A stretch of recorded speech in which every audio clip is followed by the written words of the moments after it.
Staff Sergeant Jason Walters left at Fort Bragg, NC, on Thursday after testifying at a sentencing hearing for Sergeant Bowe Bergdahl. Andrew CraftThe Fayetteville Observer, via Associated Press FORT BRAGG, NC. Staff Sergeant Jason Walters and the rest of his six-man team had only just arrived in Afghanistan when they were sent to search for a missing SOLR. They had little time to prepare for the rugged terrain of Paktika province, and little intelligence to go on. On the second morning, an insane amount of fire came out of nowhere, Sergeant Walters said. Militants had them surrounded. In minutes, half the team had been wounded. Sergeant Walters turned to see a cloud of blood spraying from the head of Sergeant First Class Mark Allen. I started treating his wounds, talking to him, telling him to hang on, Sergeant Walters said. Details of that mission, and the anger and anguish of those who participated, were the central drama in 2 days of testimony that may help determine the sentence given to the missing SOLR, Sergeant Bowe Bergdahl. He walked off his base June 30, 2009, setting off weeks of search and recovery operations that members of Sergeant Allen's team say placed them in grave danger. Sergeant Allen's wife is expected to testify on Monday. Sergeant Bergdahl was held captive and tortured by the Taliban for 5 years until President Obama negotiated his release in May 2014, and the political fallout continues to this day. Sergeant Bergdahl pleaded guilty on October 16 to charges of desertion and endangering the troops sent to find him, and faces a maximum sentence of life in prison. Sergeant Allen, a National Guardsman from Georgia, had part of his brain removed during surgery, and is now unable to speak, walk, or take care of himself. His wife has said little publicly, but in a Facebook post after Sergeant Bergdahl was freed, she blamed him for causing her husband's incapacitation. The service members who testified last week painted a grim picture of the search and the battle, which subsided only after F-15 fighter jets and Apache helicopters arrived overhead. The wounded were evacuated about an hour after the fighting started.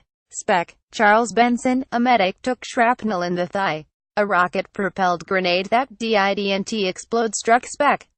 Jonathan Morita in the hand, smashing his fingers and his rifle. Only later would they learn that 150 Taliban fighters were believed to be near the village where the troops were resting when they came under fire. The Army's investigation of the operation described faults with its planning, preparation, equipment and intelligence. Sergeant Bergdahl's defense team has also argued to the judge that the Taliban, not their client, were directly responsible for Sergeant Allen's wounds. Prosecutors have sought to show that the attack would have played out similarly even without the problems cited.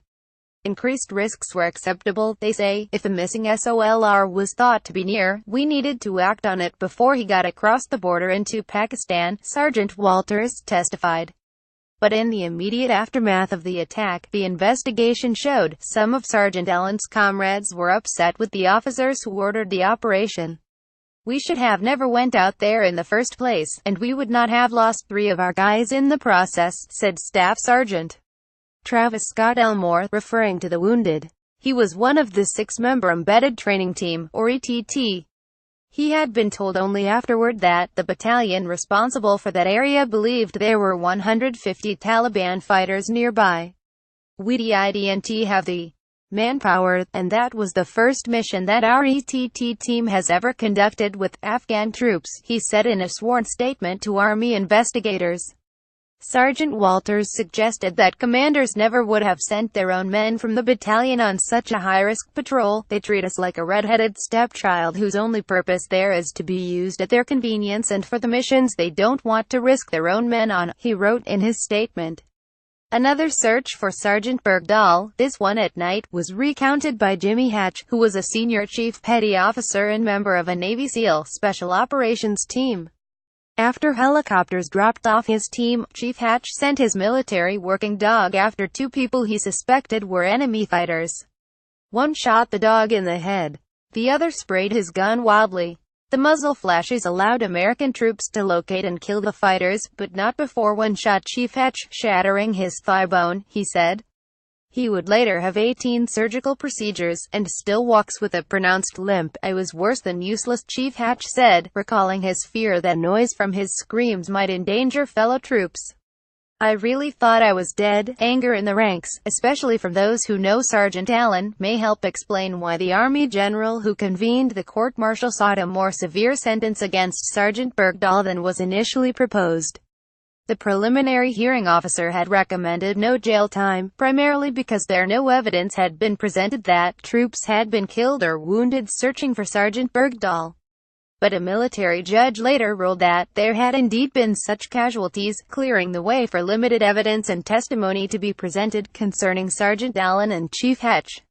Specialist Morita, whose finger bones shattered when the grenade struck him, has regained only limited use of his hand, even after he received a skin graft and pins were inserted into the bones.